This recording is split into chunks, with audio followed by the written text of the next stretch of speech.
berguna bagi kita semua. Yang saya hormati Bapak Sleman SPD selaku Kepala SDN Mojowasrejo. Yang saya hormati Bapak Ibu Guru SDN Mojowasrejo. Syukur alhamdulillah kita dapat menghadiri kegiatan siang hari ini, yaitu kegiatan diseminasi budaya positif yang akan disampaikan oleh Ibu Tika Oktavianti SPD selaku CGP Angkatan 10. Sebelum acara kita mulai, marilah kita buka dengan bacaan basmalah. Semoga acara kita berjalan lancar. Bismillahirrahmanirrahim. Terima kasih. Bapak Ibu yang saya hormati, untuk susunan acara pada siang hari ini yaitu yang pertama pembukaan yang telah kita buka tadi dengan bacaan basmalah. Yang kedua, sambutan dari Bapak Kepala SDN Mojowasrejo. Yang ketiga, kegiatan inti yaitu diseminasi budaya positif. Selanjutnya lain-lain dan penutup doa. Untuk acara selanjutnya yaitu sambutan dari Bapak Kepala SDN Mojowasrejo kepada Bapak Sleman SPD, kami persilahkan. Assalamualaikum warahmatullahi wabarakatuh. Waalaikumsalam warahmatullahi wabarakatuh. Yang terhormat Bapak Ibu Guru SDN Mojowasrejo, yang berbahagia Bu Tika Oktavianti SPD yang hari ini akan melakukan diseminasi budaya positif. Kita panjatkan rasa syukur kepada Allah Tuhan Yang Maha Kuasa atas segala nikmat dan hidayah sehingga kita bisa mengikuti acara ini dengan penuh kesehatan dan tanpa kekurangan suatu apapun. Kita bersolawat atas Rasulullah SAW yang telah memberikan tuntunan sehingga kita bisa membedakan perilaku yang hak dan perilaku yang batil. Bapak Ibu sekalian yang saya hormati, acara diseminasi budaya positif ini adalah sebuah wawasan yang akan diberikan kepada Bapak Ibu Guru sekalian dengan tujuan nilai-nilai budaya positif yang nantinya akan disampaikan oleh pemateri Bu Tika itu kita bisa mencerap dan mampu menerapkan sehingga nanti muncul praktik-praktik baik yang akan Bapak Ibu lakukan di kelas masing-masing maupun di luar kelas, sehingga harapannya itu supaya nilai-nilai budaya positif ini betul-betul bisa membudaya di sekolah kita yang berdampak pada pembelajaran khususnya pada murid-murid di SDN Mojowasrejo itu semakin meningkat dan semakin berkualitas. Saya kira itu pesan saya. Jangan lupa bahwa kita ikuti kegiatan ini dengan sebaik-baiknya, kita serap ilmu yang akan diberikan itu dengan sebaik-baiknya sehingga kita mendapatkan manfaat. Terima kasih, kurang lebihnya mohon maaf. Saya akhiri, wassalamualaikum warahmatullahi wabarakatuh. Waalaikumsalam warahmatullahi wabarakatuh. Terima kasih kami sampaikan kepada Bapak Kepala SDN Mojowasrejo. Untuk acara selanjutnya yaitu kegiatan inti diseminasi budaya positif yang akan disampaikan oleh Ibu Tika Oktavianti SPD selaku CGP Angkatan 10. Kepada beliau kami persilakan. Assalamualaikum warahmatullahi wabarakatuh. Waalaikumsalam warahmatullahi wabarakatuh. Saya Tika Oktavianti, CGP Angkatan 10. Kali ini saya akan mendiseminasikan budaya positif di SDN Mojowasrejo. Selamat siang Bapak Ibu yang berbahagia.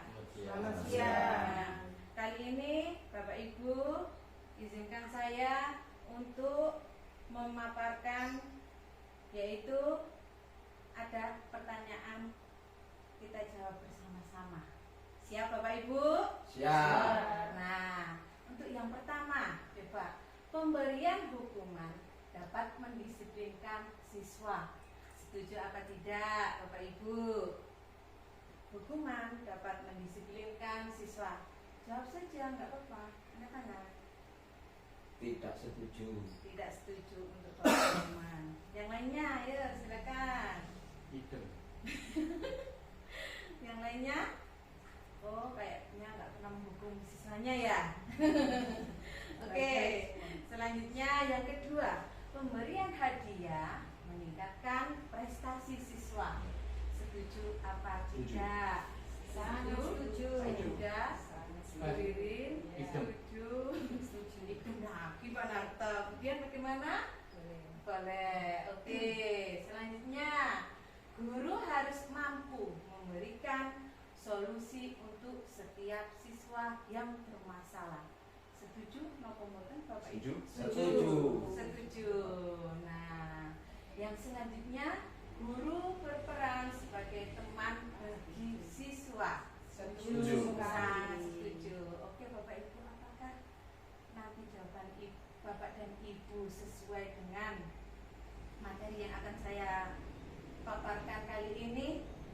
Baik, selanjutnya yaitu apa sih positif mindset itu? Nah, apa itu budaya positif?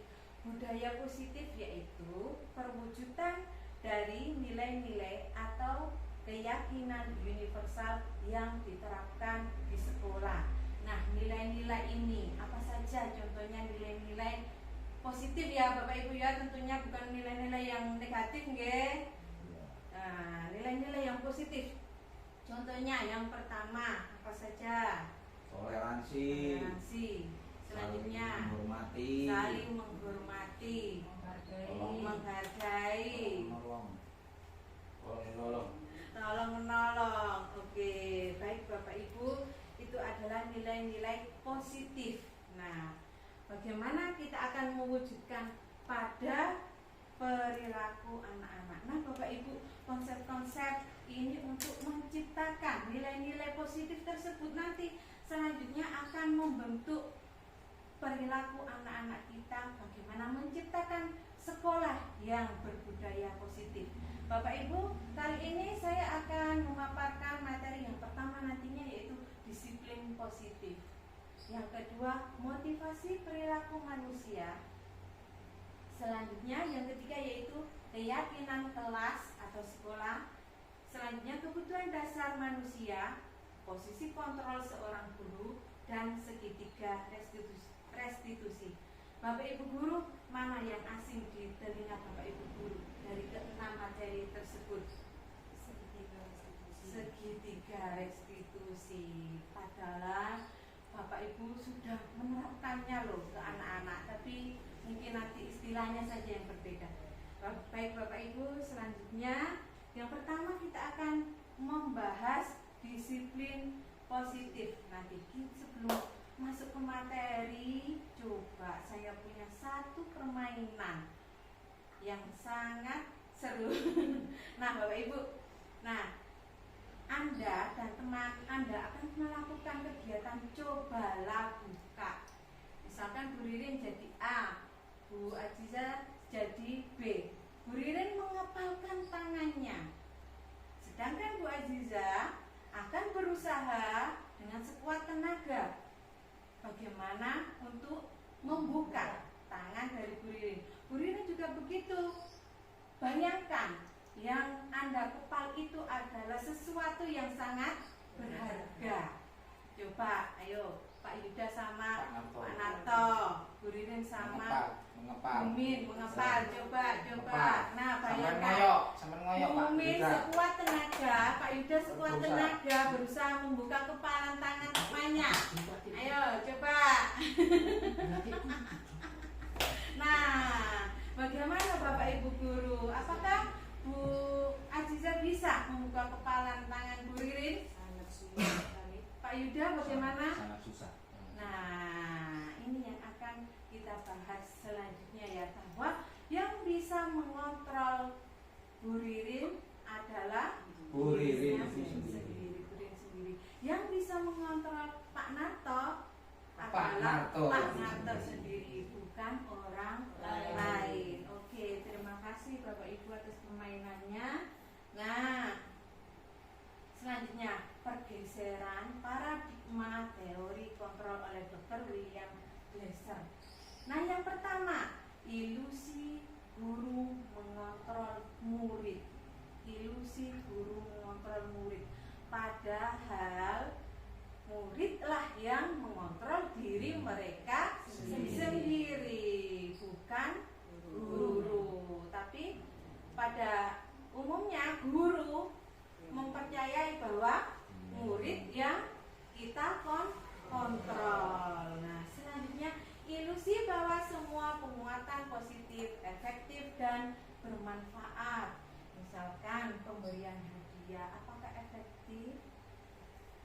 kita temukan jawabannya ya Bapak Ibu. Selanjutnya, ilusi bahwa kritik dan membuat orang merasa bersalah dapat menguatkan karakter. Misalnya kita mengkritik murid kita. Nah, apa yang terjadi? Kadang ada tidak menerima siswa tersebut. Nah, ilusi bahwa orang dewasa memiliki hak untuk memaksa. Pernah dilakukan bukan Bapak Ibu kepada anaknya? Pernah. Sadar. Nah, tapi bahwa sesungguhnya anak tersebutlah yang mengontrol diri mereka sendiri.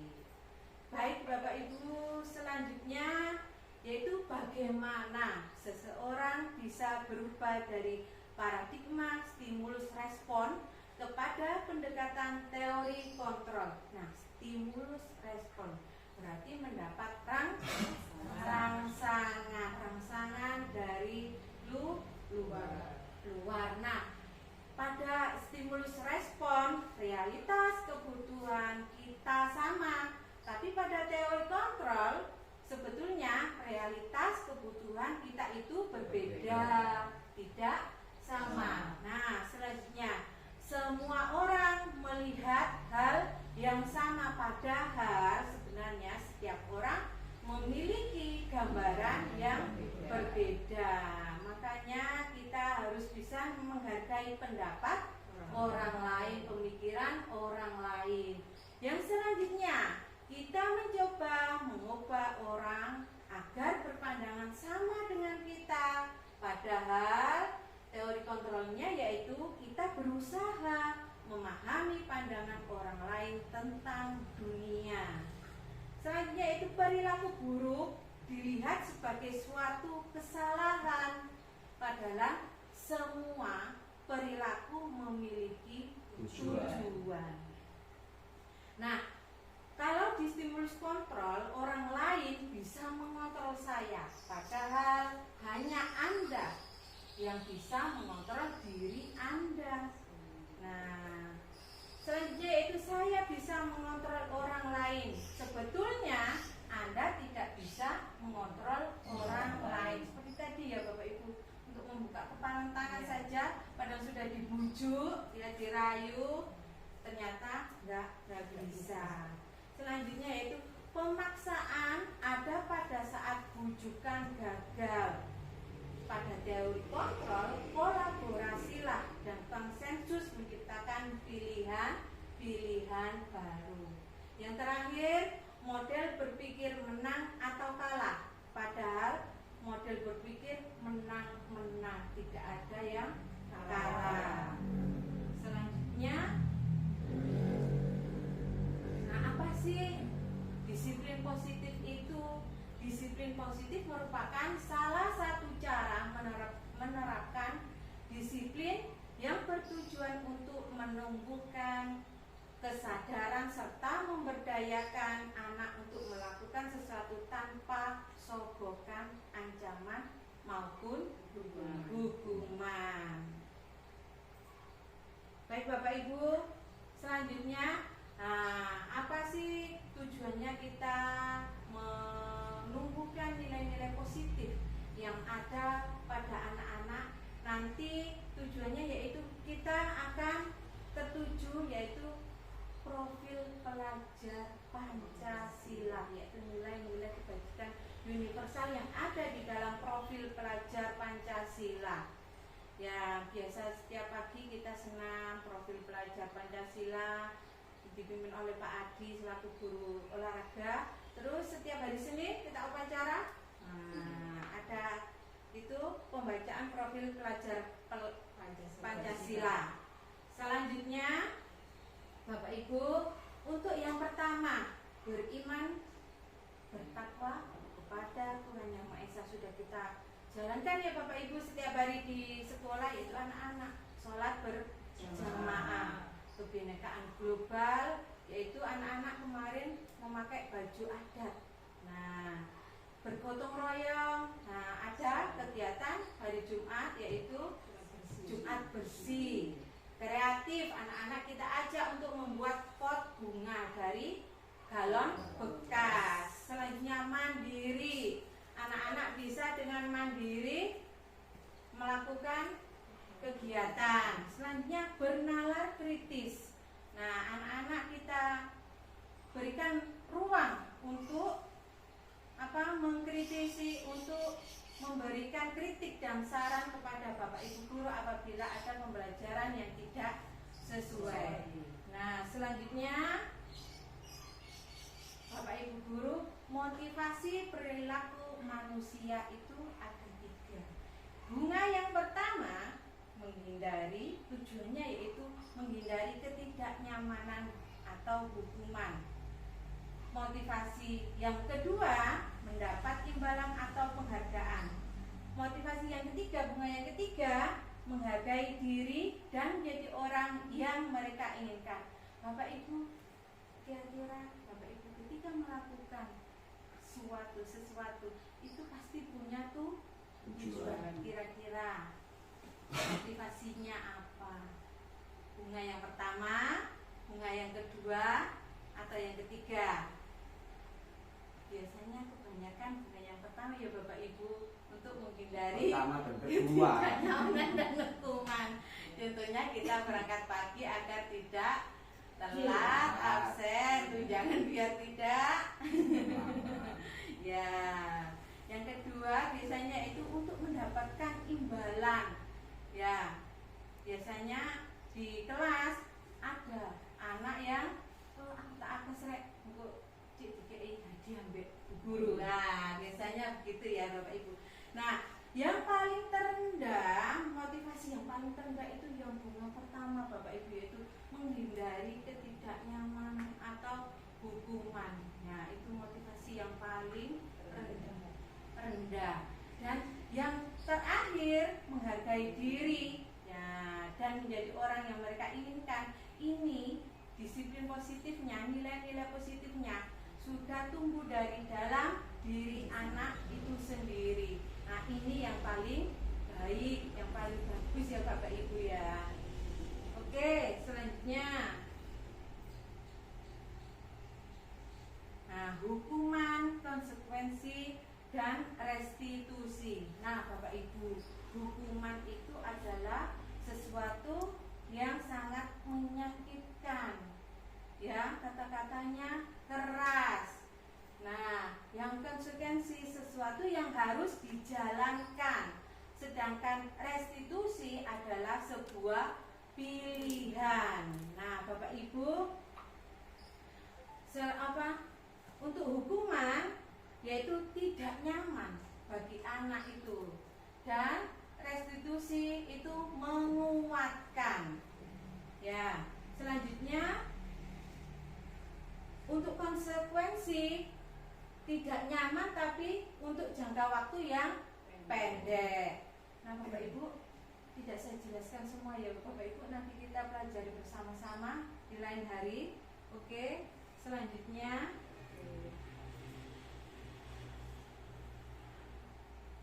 nah, berdasarkan bagian di atas, berikut adalah penjelasan tentang hukuman, konsekuensi, dan restitusi. Nah, ini hukuman yaitu tidak terencana. Misalkan pagi-pagi ada yang melihat murid memakai sepatu putih, langsung saja biasanya kita panggil, hei, ayo. Nah, sesuatu yang tidak terencana, wis ayo melayu kono, gawe sepatu putih. Ya, gitu ya Bapak Ibu, itu hukuman bersifat satu arah. Jadi anak tidak pakai ditanya dulu. Ya. Terus berupa hukuman fisik, melayu kono lapangan. Nah, itu hukuman psikis atau kata-kata kasar. Arek ngerti. Nah, biasanya begitu. Selanjutnya, konsekuensi bersifat terencana, sudah disepakati. Nah, biasanya ada perjanjian sama Bapak Ibu murid. Nah, Bapak Ibu guru dengan murid, kalau kamu melakukan seperti ini, berarti nanti Ibu hukum seperti ini ya. Nah, itu konsekuensinya. Nah, dan dibuat oleh pihak guru atau sekolah. Selanjutnya berbeda dengan restitusi. Restitusi adalah proses menciptakan kondisi bagi murid untuk memperbaiki kesalahan mereka sehingga mereka bisa kembali pada kelompok mereka dengan karakter yang lebih kuat. Nah, misalkan begini, ada anak yang salah, kita panggil. Nah, pertama nanti anak kita stabilkan identitasnya dulu. Nah, setelah itu memvalidasi tindakan anak tersebut. Yang terakhir, membuat keyakinan kelas. Itu yang dilakukan di restitusi. Jadi anak memiliki pilihan. Baik Bapak Ibu, selanjutnya yaitu konsekuensi atau hukuman. Nah, yang pertama, misalkan mencatat 100 kali di dalam buku kalimat. Saya tidak akan terlambat lagi karena terlambat ke sekolah. Ini merupakan konsekuensi atau hukuman Bapak Ibu. Sepertinya Hukuman. Mencatat 100 kali di dalam buku kalimat, saya tidak akan terlambat lagi karena terlambat sekolah. Apa Bapak Ibu? Hukuman. Konsekuensi. Konsekuensi. Sudah direncanakan. Ya, sudah direncanakan. Yang selanjutnya yaitu lari mengelilingi lapangan basket 2 kali karena terlambat hadir di sekolah. Merupakan hukuman. Oke Bapak Ibu, yang selanjutnya membersihkan coretan yang dibuatnya di meja tulis. Konsekuensi. Yang selanjutnya, murid diminta untuk push up 15 kali karena tidak menggunakan masker ke sekolah. Berarti fisik. Ya, berarti hukuman. Selanjutnya, berdiri di depan kelas sambil mengangkat kaki satu karena tidak bisa menjawab pertanyaan. Hukuman. Oke. Selanjutnya, membersihkan WC karena merusak pensil teman. Hukuman. Termasuk hukuman. Yang terakhir, lari keliling lapangan karena terlambat 10 menit saat pelajaran PJOK. Konsekuensi. Nah, selanjutnya Bapak Ibu, dihukum oleh penghargaan. Pengaruhnya apa? Nah, pengaruh jangka pendek dan jangka panjang. Nah, selanjutnya itu penghargaan tidak efektif. Misalkan memberikan hadiah. Ya, ada teman ini kalau ranking 1 dia diberikan hadiah, yang ranking 2 tidak misalkan. Yang ranking 1 ya, yang ranking 2 jadi iri. Akhirnya dia mentalnya down, malas belajar. Nah, penghargaan merusak hubungan.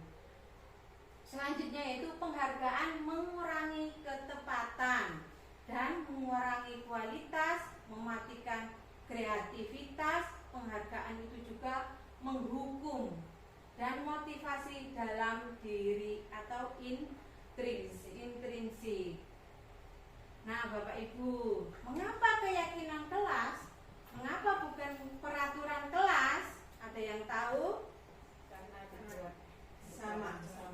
Kalau keyakinan kelas dibuat bersama. Kalau peraturan kelas dibuat oleh guru. Berisi sebuah konsekuensi. Berisi sebuah konsekuensi. Oke, selanjutnya.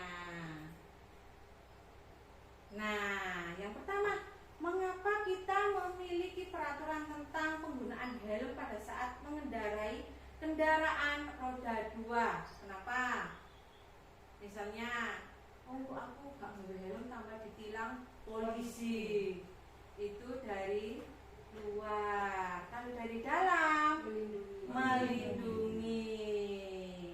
Nah, yang selanjutnya, mengapa kita memiliki peraturan tentang penggunaan masker dan mencuci tangan setiap saat? Dari dalamnya menjaga kebersihan dan kesehatan. Nah, selanjutnya selanjutnya Bapak Ibu, kalau keyakinan kelas betul dibuat berdasarkan kesepakatan antara guru dan siswa bersifat universal. Yang kedua, peraturan biasanya dibuat oleh guru bersifat satu arah. Nah, ini adalah salah satu prosedur pembentukan keyakinan kelas, yaitu mempersilakan warga sekolah atau siswa untuk mencurahkan ide tentang peraturan yang akan disepakati. Jadi kemarin saya pada saat lomba dikasih sticky note, kertas kecil-kecil. Nah, dulu saya juga membuat dengan murid saya waktu awal kelas 5. Nah, anak-anak saya kasih kertas. Nah, apa saja mencurahkan pikiran mereka, ide mereka sendiri. Yang kedua, mencatat semua masukan. Guru mencatat, setelah ditempel di dinding, kita catat, kita susun apa saja. Nah, yang selanjutnya, ganti kalimat negatif menjadi kalimat positif. Misalkan begini, ada anak-anak yang menulis tidak boleh membuang sampah sembarangan. Nah, di dalam keyakinan kelas Bapak Ibu guru tidak boleh ada kata tidak dan jangan. Nah, kalimat tersebut kita ubah menjadi kalimat positif, yaitu membuang sampah pada tempatnya. Yaitu itu adalah ganti kalimat negatif menjadi positif. Selanjutnya, tinjau kembali curahan pendapat yang terkumpul dan disusun menjadi keyakinan kelas. Kita itu kelompokkan, mana keyakinan kelas yang disiplin, mana kebersihan, kita susun Bapak Ibu. Nah, selanjutnya yaitu kita tinjau ulang keyakinan kelas yang sudah tersusun. Kita ambil 3 atau 7 keyakinan, jangan banyak-banyak ya.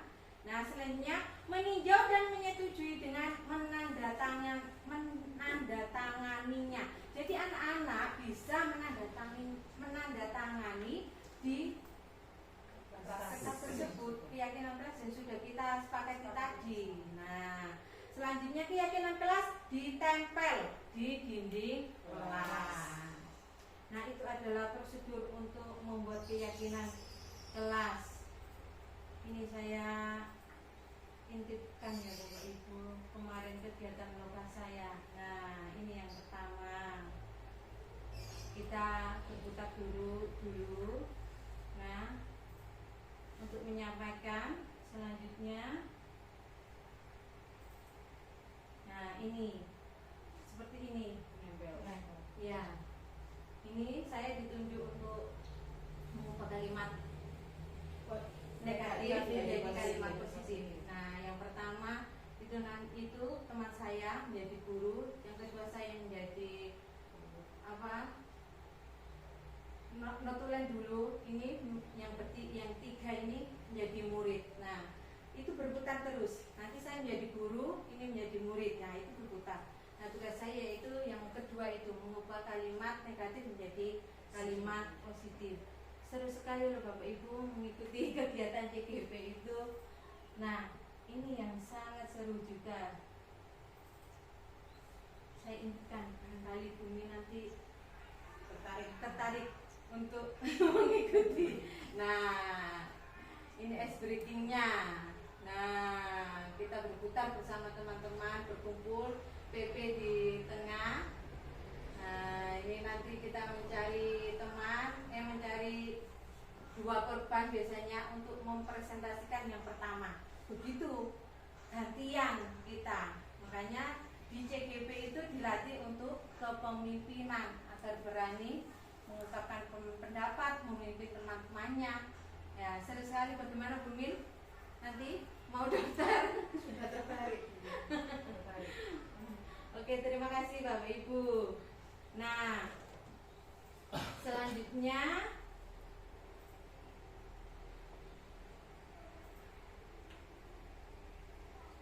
nah, 5 posisi kontrol guru. Yang pertama, penghukum, pembuat rasa bersalah, teman, pemantau, dan manajer. Nah, Bapak Ibu guru, dari 5 posisi kontrol tersebut, mana yang Bapak Ibu guru biasa terapkan ke anak-anak? Jadi teman, Jadi teman, pemantau, nggak pernah menghukum ya Bapak Ibu ya. Kalau iya, Mana yang asing, agak asing di telinga Bapak Ibu? Manajer membuat rasa bersalah. Nah, baik Bapak Ibu, ini selanjutnya apa sih? Nah, ini contoh posisi kontrol guru. Ada video Naren, posisi pemantau ya.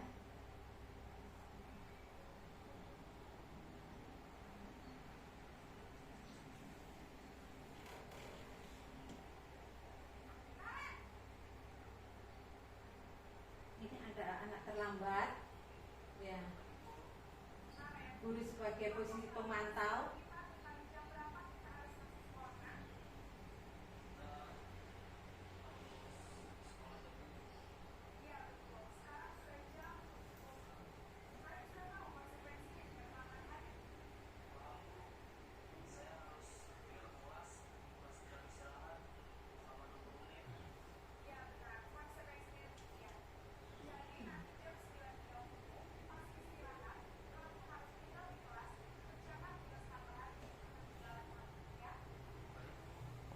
Nah, ini kata-katanya Bapak Ibu ya, lebih halus.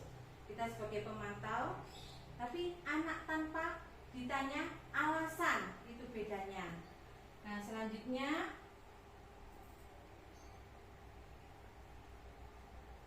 posisi pembuat rasa bersalah. Dipojokkan, Anak di intinya pojokkan. terporsir. apa lagi?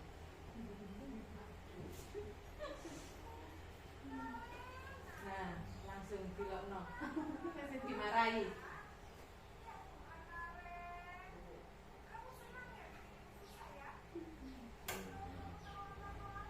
Curhati.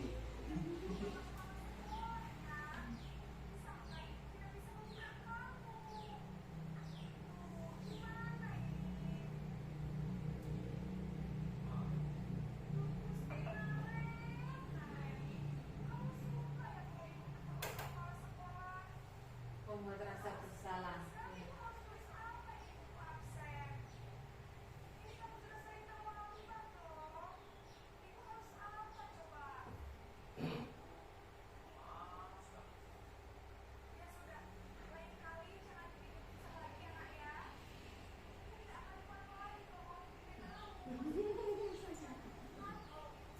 Ini cekungan. Nah, ini posisi penghukum.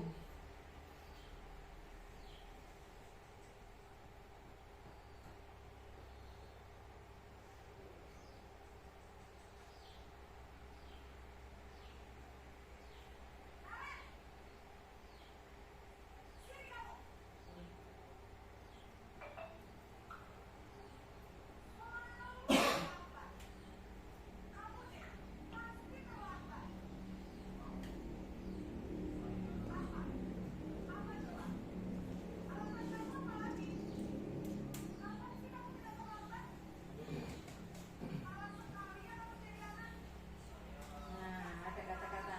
Nah, ini ada kata-kata kasarnya. Penghukum.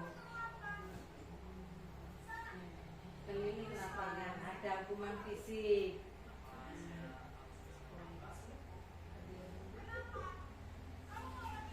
Nah, ini bedanya hukuman hukum. Ini posisi sebagai teman.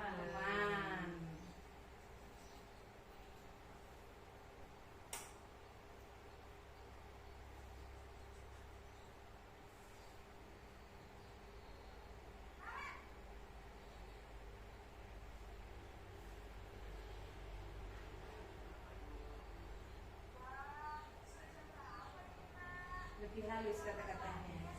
Biasanya Bumin ini ya.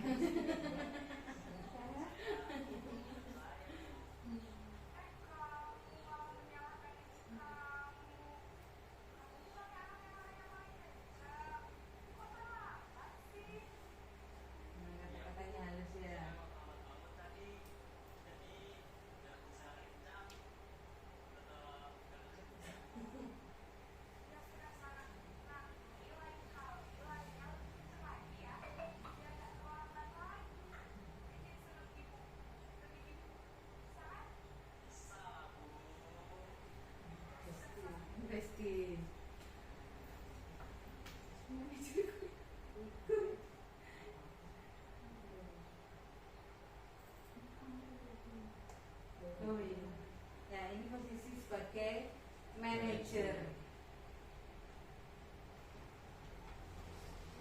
Dua arah nanti kalau manajer. Kan ini biasanya ya.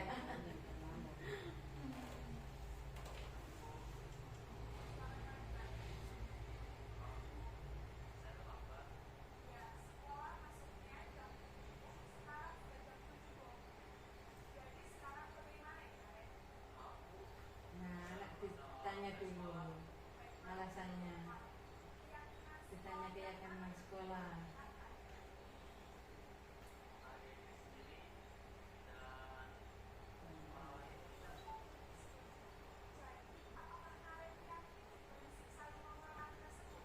Ditanya stabilkan intensitas, validasi tindakan.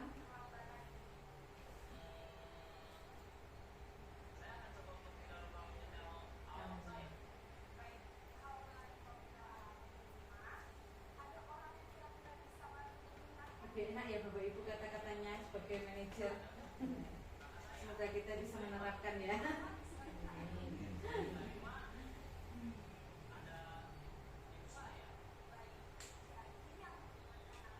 Oke Bapak Ibu, kita ice breaking dulu bagaimana Bapak Ibu.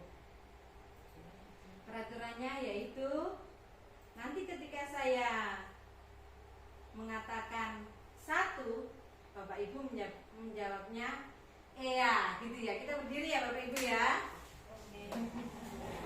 Dan ketika saya mengatakan 2, Bapak Ibu asik-asik gitu ya. Dan ketika saya mengatakan 3, Bapak Ibu gini tangannya, oe sambil menggoyang-goyangkan pinggul. Siap? Siap Bapak Ibu? 1. Iya. 2. Asik-asik. 3. Lagi. 1. Iya. 2. 3. 2, 1. Asik. Iya.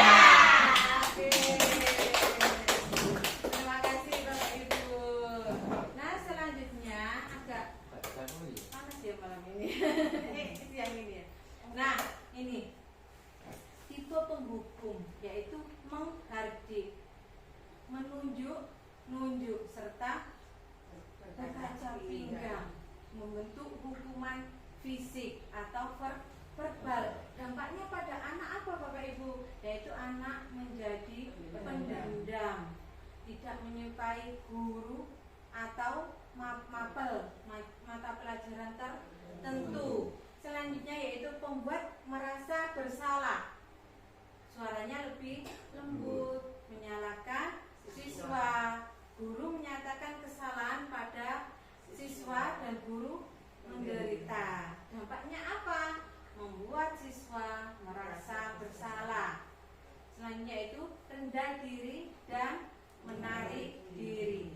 Kalau sebagai teman, yaitu guru bersikap ramah, cenderung bersenda gurau untuk menghangatkan suasana. Dampaknya murid bergantung pada satu orang, membuat siswa tidak mandiri karena sudah nyaman ya. Selanjutnya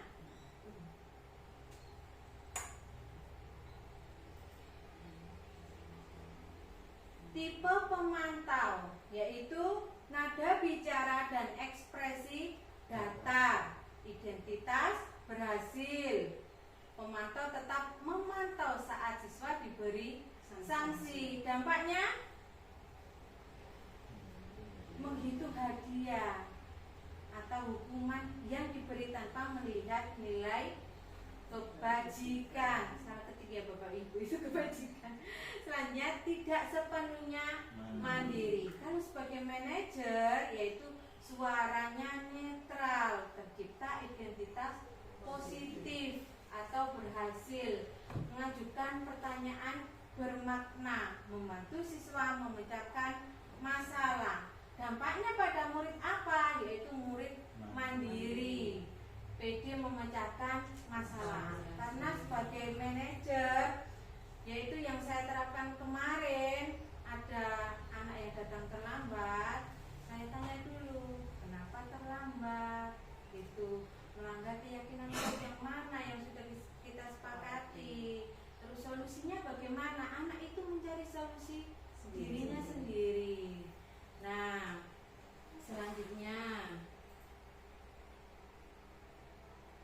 kebutuhan dasar manusia. Kebutuhan dasar manusia itu ada 5: bertahan hidup, kasih sayang dan rasa diterima, penguasaan, kebebasan dan kesenangan. Nah, bertahan hidup, misalkan apa Bapak Ibu? Kebutuhan makan, kebutuhan kasih sayang contohnya. Perlu mendapatkan pengakuan dari orang lain. Ya, perhatian dari orang lain. Kalau penguasaan, Memiliki hak atas yang dimiliki. ya, kebebasan, Bebas berekspresi, berpendapat. ya, berpendapat, berkreasi. Berkreasi. Nah, kesenangan Hak atas kesenangan yang dirinya pada sendiri. dirinya. Iya. Nah, selanjutnya Bapak Ibu.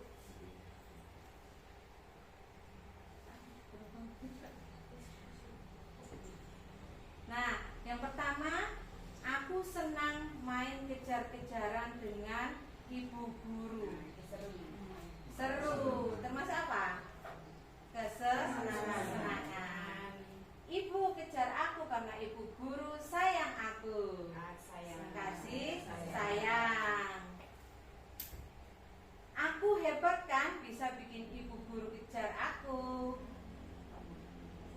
Penguasaan.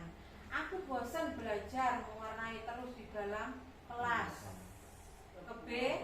Kebebasan. Baik Bapak Ibu, selanjutnya yaitu dunia berkualitas. Siapakah orang-orang yang paling penting dalam hidup Anda? Anak, istri, keluarga, orang tua. Nah, nilai-nilai kebajikan apa yang terpenting dalam hidup Anda? Kejujuran, toleransi, ya, kasih sayang, saling menghormati, saling menyayangi. Ya. Kalau Anda menjadi orang yang ideal, karakter atau sifat apa yang Anda paling inginkan ada pada diri Anda?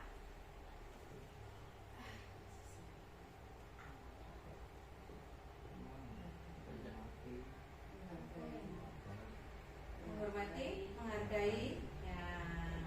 Selanjutnya, Bapak Ibu, segitiga restitusi. Nah, ini tadi ya, yang pertama apa? Kita memvalidasi tindakan. Nah, yang kedua menstabilkan identitas. Yang selanjutnya menanyakan keyakinan kelas. Ya. Nah, nilai-nilai apa yang telah kita sepakati? Ini termasuk menanyakan keyakinan kelas. Kamu ingin menjadi orang yang seperti apa? Termasuk keyakinan kelas. Menstabilkan identitas, contohnya yaitu setiap orang pasti pernah melakukan salah kok nak. Nah, jadi alasan kamu apa melakukan itu? Misalkan seperti itu ya Bapak Ibu ya. Nah, selanjutnya memvalidasi kebutuhan. Contohnya itu kamu tentu punya alasan mengapa melakukan itu. Yang kedua, adakah cara yang lebih efektif untuk mendapatkan apa yang kamu butuhkan? Baik Bapak Ibu, dari hasil pemaparan saya tadi tentang budaya positif yang barusan saya paparkan, nah apakah ada respon dari Bapak Ibu? Silakan. Saya, Bu Aziza, silakan. saya biasanya seperti teman bagi Teman ya. siswa. Tapi setelah mendengar paparan dari Bu Tika tadi, sepertinya saya kurang apa ya?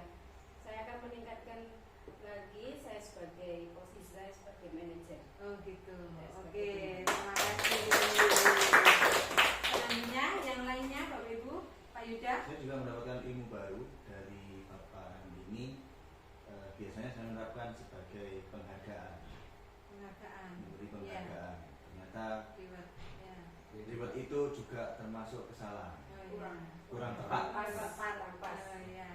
Jadi Jadi saya akan menerapkan untuk menjadi posisi manajer. manajer. Oke, terima kasih. Selanjutnya ada lagi? Kalau saya biasanya mungkin sudah ada murid misalnya ada yang terlambat ke sekolah, pasti saya tanya dulu, kenapa kok kamu terlambat?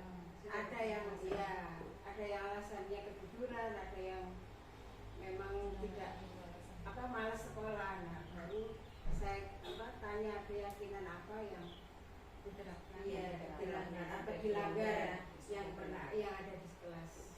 Baik, terima kasih. Tentunya. Saya menambahkan Bu Tika, Baik, terima kasih Pak. Sebagai pimpinan di sekolah ini saya terima kasih atas diseminasinya yang telah Bu Tika sampaikan. Saya kira Bapak Ibu sejak saya di sini juga sudah mulai sebetulnya nilai-nilai dari disiplin positif itu saya terapkan. Mungkin Bapak Ibu tidak menyadari bahwa selama ini kita seringnya adalah berdiskusi dan berkolaborasi. Itu adalah nilai-nilai dari segitiga restitusi itu. Sebetulnya termasuk ke murid, beberapa kali penanganan pada murid sekolah saya sudah memberikan contoh-contoh walaupun belum sempurna. Nah, ketidaksempurnaan dalam penerapan itu janganlah nanti dijadikan penghalang. Terus kita coba. Kita kembali ke filosofi Ki Hajar Dewantara bahwa pembelajaran adalah supaya murid-murid selamat dan bahagia. Dia menemukan kebahagiaan, dia merasa nyaman sehingga betah dan semakin bersemangat. Nah, kalau saya coba membayangkan nilai-nilai yang sudah dipaparkan Bu Tika tadi budaya positif, kita semuanya belajar menerapkan pada posisi itu, saya kok membayangkan betapa indahnya nanti pembelajaran di sekolah kita. Saya optimis dengan semangat yang Bapak Ibu tadi sampaikan, dengan didukung Bapak Ibu guru terutama dari guru penggerak, saya yakin langkah-langkah kita ke arah sana itu akan terwujud.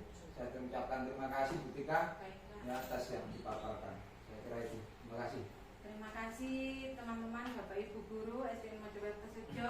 Nah, semoga nilai-nilai yang saya paparkan tadi, nilai-nilai kebajikan universal yang kita pelajari tadi bisa mewujudkan sekolah SDN Mojokerto Sejo berbudaya positif. Nah, saya akhiri pemaparan saya kali ini. Terima kasih banyak. Assalamualaikum warahmatullahi wabarakatuh. Waalaikumsalam. Alhamdulillah acara siang hari ini telah selesai, yaitu acara diseminasi budaya positif yang dipaparkan oleh Ibu Tika Oktavianti sebagai CGP Angkatan 10. Alhamdulillah berjalan dengan lancar. Kita akhiri acara ini dengan pembacaan hamdalah. Alhamdulillahirabbil alamin. Dari saya akhiri. Assalamualaikum warahmatullahi wabarakatuh. Waalaikumsalam.